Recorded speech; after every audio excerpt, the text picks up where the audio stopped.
What if I told you that the passive income dream you keep seeing pushed on social media is actually a trap?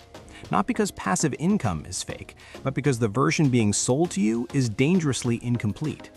Today, we're going to rip apart the math, expose the hidden risks, and give you an honest picture of what financial freedom actually looks like in practice.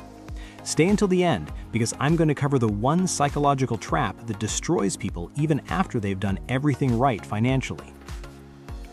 Let me start with the fantasy being sold. The pitch goes something like this: buy some assets, set up some income streams, and then coast through life while money flows into your account automatically. It sounds clean, it sounds simple, and it is mostly wrong. Not because it is impossible, but because it leaves out about half the story. The foundation most people use when planning passive income is something called the 4% rule. The basic idea is that if you have a properly diversified investment portfolio, you can withdraw 4% of its value in your first year of retirement, adjust that amount for inflation each year going forward, and have a very strong statistical likelihood of your money lasting at least 30 years. The flip side of that 4% is the number 25. Multiply your annual expenses by 25, and that is roughly the portfolio size you need. Spend $40,000 a year, you need $1 million invested. Spend $80,000, you need $2 million. Simple enough, right? Here's where it starts to break down. The 4% rule is not a guarantee. It's a probability estimate based on historical data, mostly from US markets. More current research suggests that depending on market conditions, a more conservative withdrawal rate closer to 3.5% might be smarter. That tiny difference sounds minor until you run the numbers. If you need $40,000 a year and you use 3.5% instead of 4%, you now need closer to $1.15 million instead of $1 million. That's an extra $150,000 you have to save just to maintain the exact same lifestyle. Then there's inflation, which most people completely underestimate when building these plans. If inflation averages just 3% annually, the $40,000 you spend today will require roughly $72,000 in purchasing power 20 years from now. If your passive income is fixed, meaning it does not grow over time, you are quietly taking a pay cut every single year without even realizing it. Now let's talk about the cash flow dream, because this is where most people think they have found the perfect solution. Instead of slowly selling off your portfolio over time, you build income streams that pay you directly. Rental properties, dividend stocks, royalties. The principal never gets touched, you just collect the income. On paper, this feels like the ultimate setup. In practice, there's a giant trap hiding in the middle of it. Revenue is not income. This is the mistake I see over and over. Someone buys a rental property, it generates $2,000 a month in rent, and they call that passive income. But then you subtract property taxes, insurance, maintenance costs, vacancy periods, and maybe a property manager, and suddenly that $2,000 becomes maybe $500 or $600 in actual net income. To replace a $40,000 annual salary using only net rental income, you might need 10, 12, or even more units. At that point, you're not a passive investor, you're running a business. The same logic applies to dividend investing. High yield does not always mean high quality.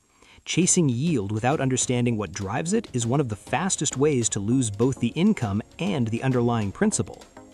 The smarter approach that most financially independent people actually use is a hybrid model. A core portfolio of diversified index funds handles long-term growth and provides the base for withdrawals.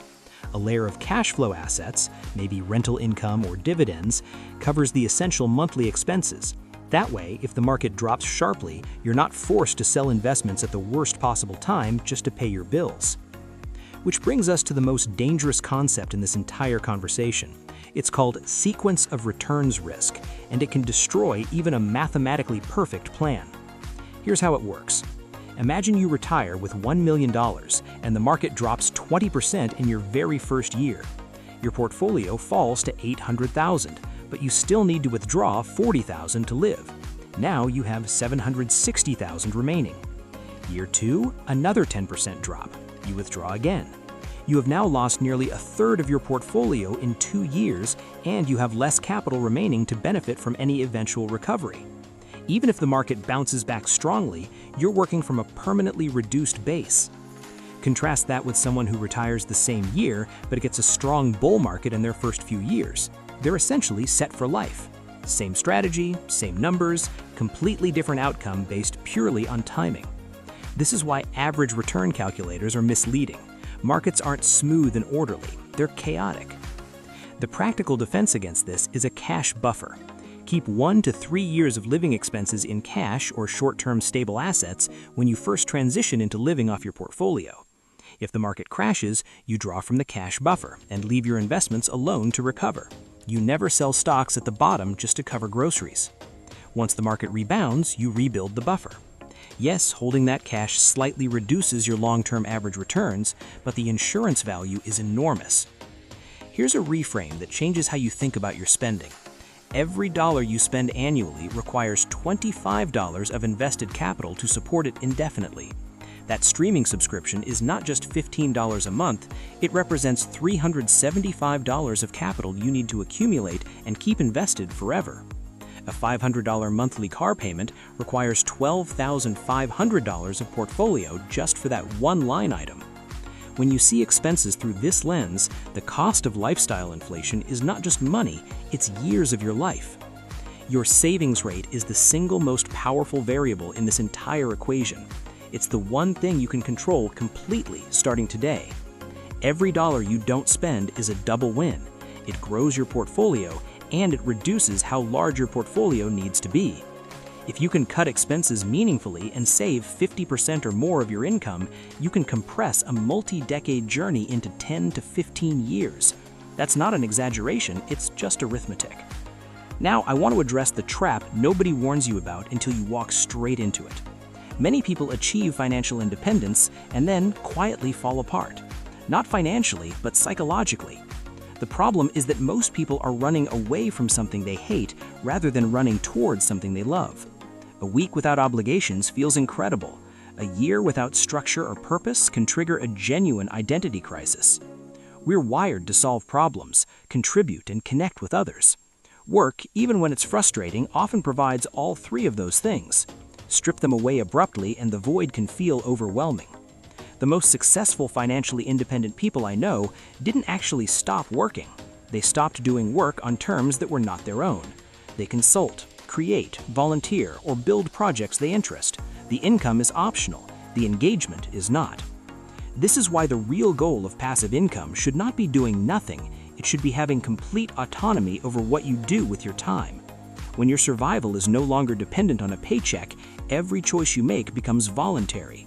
That shift in power is worth more than any specific dollar amount. So, can you actually live off passive income? Absolutely. But stop looking for a single magic answer. Build a foundation of diversified index funds for long-term growth. Layer in some cash flow assets to stabilize your monthly baseline. Keep a buffer to protect against bad market timing early in retirement. And most importantly, build a life you actually want to live before you worry about the portfolio that funds it. The most financially resilient people are not necessarily the ones with the largest accounts. They're the ones who are flexible enough to reduce spending when needed and adaptable enough to earn more when opportunities arise. That combination of a solid foundation and personal flexibility is what real financial freedom looks like. Stop wishing you could have more time and freedom and take action to make it happen. This is what my friend Chris from Money Ripples tells clients to do all the time. His mission is to make 1,000 people financially free by 2030. To help him achieve this goal, he created a group coaching system and course called the Wealth Accelerator Academy. The tools and lessons you learn about passive investing and how to vet deals are invaluable to helping you live the life you want. Want to learn more? Check out the course by clicking down the link below. If this video opened your eyes to what's possible, subscribe because your financial freedom story starts right here on this channel.